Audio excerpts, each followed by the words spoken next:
अपनी एनर्जी को बचाओ, सही जगह खर्च करो। भोग विलास से भी बचो, क्योंकि भोग विलासों में आपकी एनर्जी ही वेस्ट होती है और कुछ नहीं होता। आपको लगता है कि बड़ा सुख मिल रहा है, मिलता नहीं है, आता नहीं है सुख, जाता है, जाता है। आप गवा रहे हैं, पा कुछ नहीं रहे हैं। पाने का तो केवल एक भ्रम है कि आपको सुख मिला, ये भ्रम है, मिलता मिलता नहीं है, केवल आपकी एनर्जी जाती है। लेकिन माया इतनी प्रबल है भगवान की कि भोग विलास ने आज व्यक्ति को इतना अंधा बना रखा है कि लोग उसके बिना रह ही नहीं पाते। यही तो ईश्वर की माया है। लोग समझ कहां पा रहे हैं कि हमारे लिए क्या सही है, क्या गलत है। ये चीज एक हद तक सही है। विवाह हुआ है, आप अपना एंजॉय करो, आनंद से रहो, लेकिन सदा उसी भोग विलास की ओर बढ़ना, सदा अपना मन उसी स्त्री पुरुष में लगाना, ये गलत है। अब मन लगा है ना, अब हटाओ, हटाओ मन को। वो कछुआ होता है ना, कछुआ समय अनुकूल देखता है तो पांव बाहर कर लेता है, हाथ बाहर कर लेता है और मुंह बाहर कर लेता है, चलता है ऐसे ऐसे। और जब वो देखता है कि कुछ गड़बड़ है तो सारा चीज से कोड़ लेता है, हाँ या ना, अंदर की तरफ कर लेता ना। आप जानते हैं ना कछुए को, वो अंदर कर लेता है ना। क्या होता है, जब उसके हाथ पांव मुंह बाहर था वो बहिर्मुखी था, जब उसका अंदर हुआ हाथ पांव तो वो अंतर्मुखी हो गया। आप बहिर्मुखी बनो, पर कुछ टाइम के लिए। सदा बहिर्मुखी मत रहना, नुकसान हो जाएगा आपका। अंतर्मुखी बनो। क्या बनो? जोर से, अंतर्मुखी। अब ना बेटा ऐसा है कि थोड़ा समेटो अपनी इच्छाओं को। उम्र हो रही है, कब तक और कितना, कब संतुष्टि मिलेगी तुम्हें? आज तक कोई संतुष्ट, रावण संतुष्ट हुआ क्या? हुआ होता तो सीता मां को काहे चुराता? सोने की लंका में रहने वाला रावण, रावण की पत्नी मंदोदरी तो है, लेकिन मंदोदरी के अतिरिक्त हजारों पत्नियां हैं रावण की। किसी को भी उठा लाता है, किसी के भी साथ दुराचार करता है। उसने करोड़ों बार भोग विलास का काम किया होगा, लेकिन इतना करोड़ों बार वो सुख लेने के बाद भी क्या उस रावण का पेट भरा? भर गया होता तो सीता मां को काहे चुराता? तो जब पेट भरता ही नहीं है तो पेट भरने के पीछे भाग काहे रहे हो? इसलिए पेट किसी का भरा हो तो उसका नाम बताओ, तुम्हारा भर जाएगा। इसलिए समझदारी यही है कि मन को धीरे से सबसे निकालो और आप निकाल कर भगवान के चरणों में अपने मन को समर्पित कर दो। धीरे धीरे कछुए की तरह अंतर्मुखी बनो। अब बहिर्मुखी बहुत हो गया, गई बहुत, थोड़ी रही। नारायण अब चेत, अब तो चेत जा। काल चिरैया चुग रही, निस दिन आयु खेत। बहुत चली गई, अब बची है, उसे भगवान में लगाओ। अपनी शक्ति को समाज की सेवा में लगाओ, अपनी एनर्जी को दीन दुखियों की सेवा में लगाओ। जो ईश्वर, देखो ये शक्ति ना क्षीण हो रही है रोज। आप 25 साल के हो ना, एनर्जी से भरे हो। 30 साल के हो ना, एनर्जी से भरे हो। 35 साल के हो ना, एनर्जी थोड़ा कम हो गई। 40 साल के हो ना, थोड़ी एनर्जी और कम हो गई। 50 साल के हो ना, एनर्जी आधी हो गई। 60 साल के हुए ना, एनर्जी बिल्कुल 75% घट गई, 25 बची। आप 80 के हुए ना, एनर्जी और कम। 90 के हुए ना, एनर्जी 10-5% रह गई, अब कुछ नहीं है। एक धक्का मार देगा कोई, लुढ़क जाओगे। ये प्रकृति ऐसे बनाती है, हमें डिजाइन करती है, समझो ना। समय के साथ आप कमजोर पड़ते हैं। अब आप जितने लोग यहां बैठे हैं, अब आप सब बच्चों को छोड़ करके 25 साल के आप हैं तो आप स्थिर हैं। 25 से मतलब 20 से लेकर 35 साल तक खूब एनर्जी होती। बात सही है कि गलत है?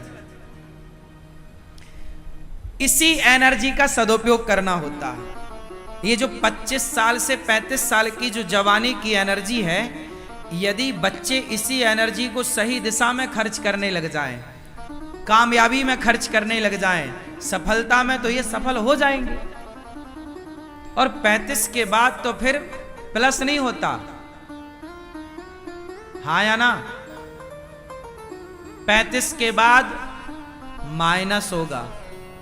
40 में जाओगे, प्लस कभी नहीं हो सकता।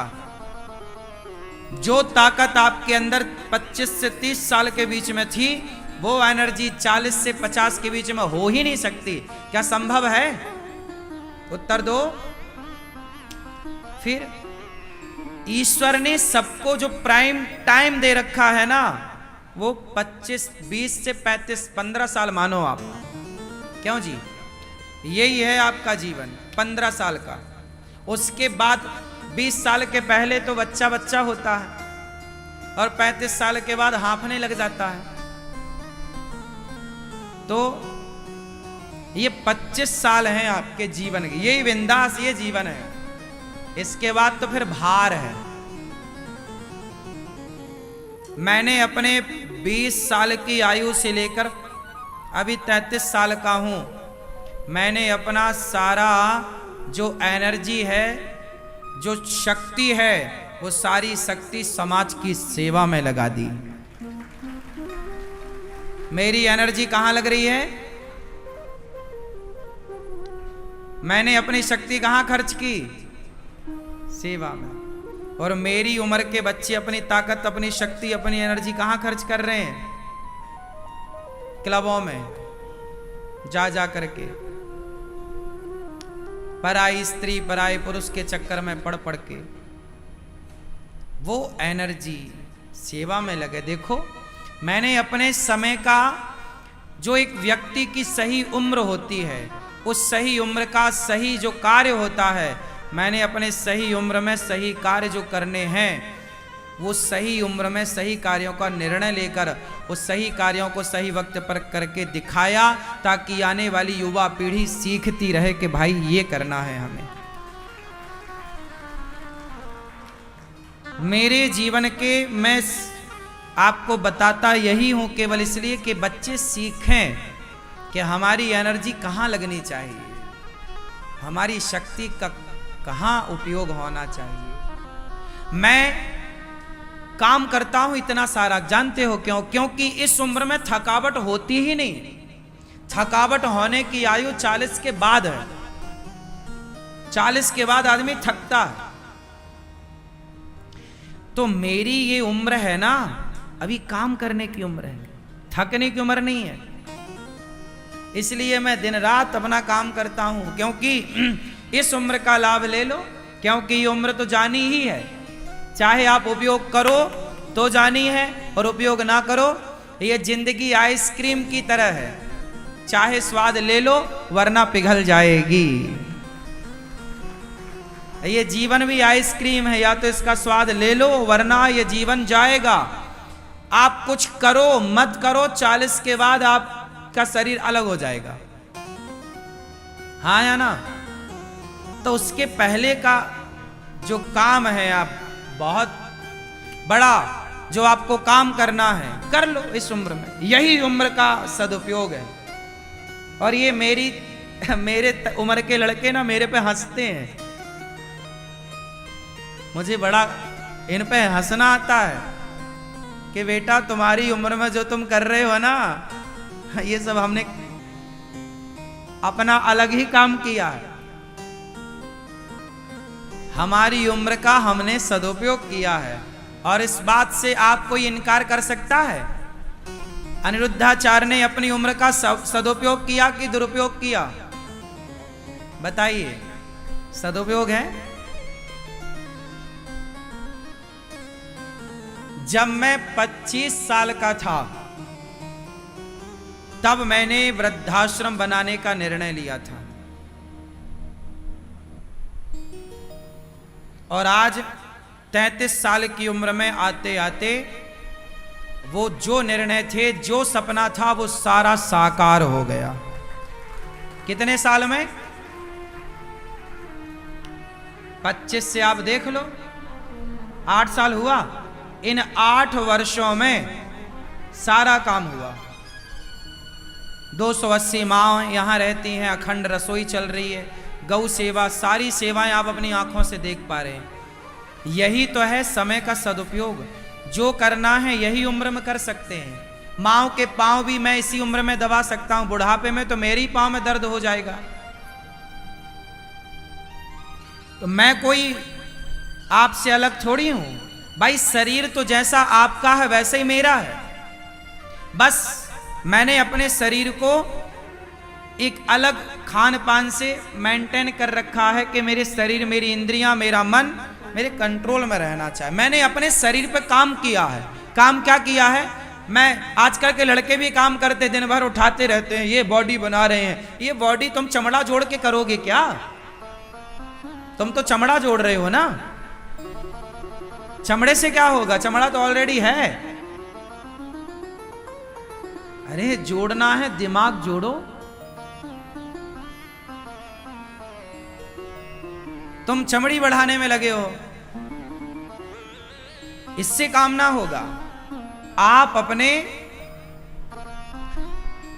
शरीर को अपने अनुकूल, क्या तुम्हारी इंद्रियां तुम्हारे कंट्रोल में हैं? यदि कंट्रोल में हैं तब तो आप तैयार हैं कुछ बड़ा करने के लिए। यदि आपकी इंद्रियां आपके कंट्रोल में नहीं है तो आपसे कोई बड़ा काम नहीं होगा। बड़ा काम करने के लिए बड़ी तैयारी चाहिए। बोलो हां।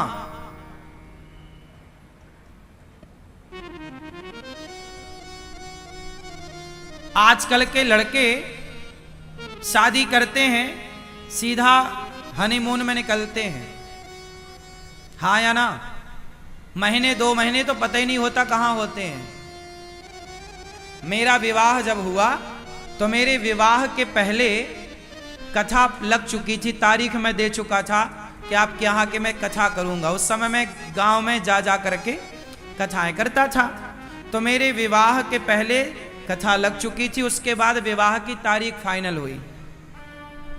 तो विवाह हुआ और विवाह के चौथे दिन मुझे जाना था। हाथ की मेहंदी नहीं छूटी, मैं अपने काम के लिए निकल गया। विवाह के कुछ ही दिनों में मैंने अपने काम को सबसे ऊपर रखा है। काम सबसे पहले। काम जब आप काम को सर्वोपरि रखते हैं तो वह काम आपको कामयाब कर देता है, सफल बना देता है।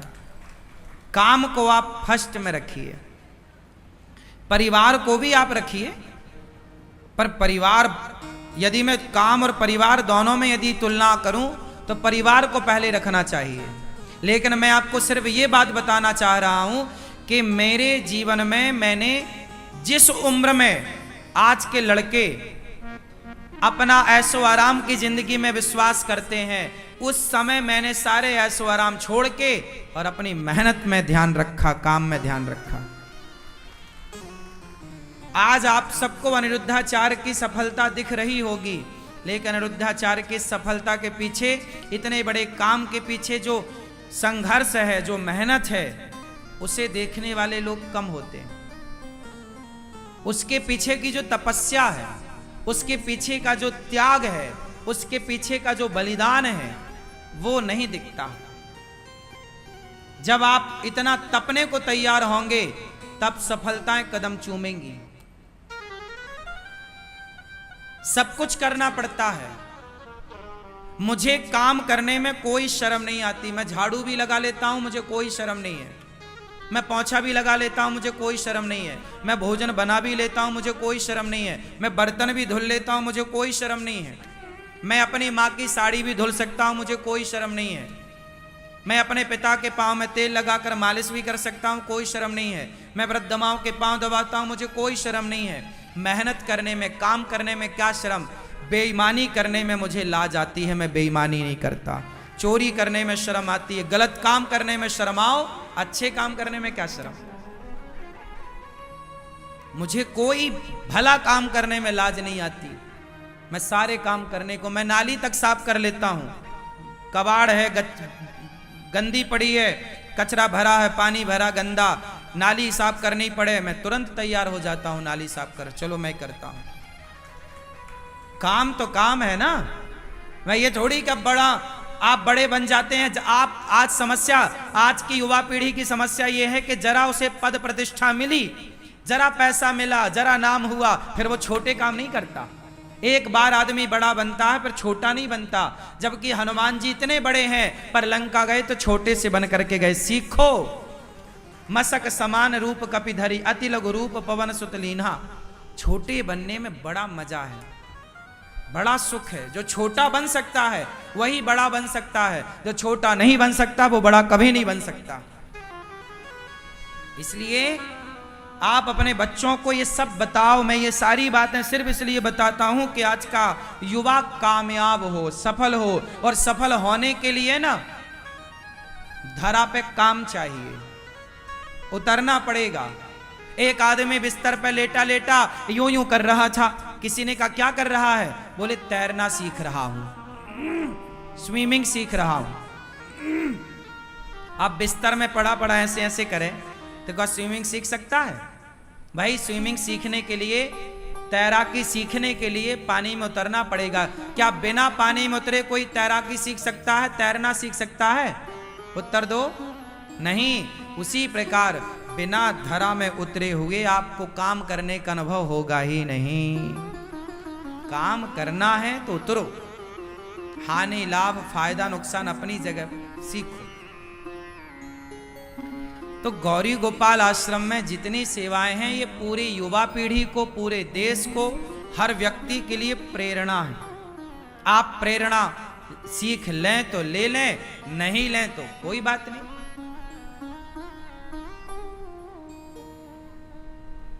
दिन रात की आप मेहनत करें,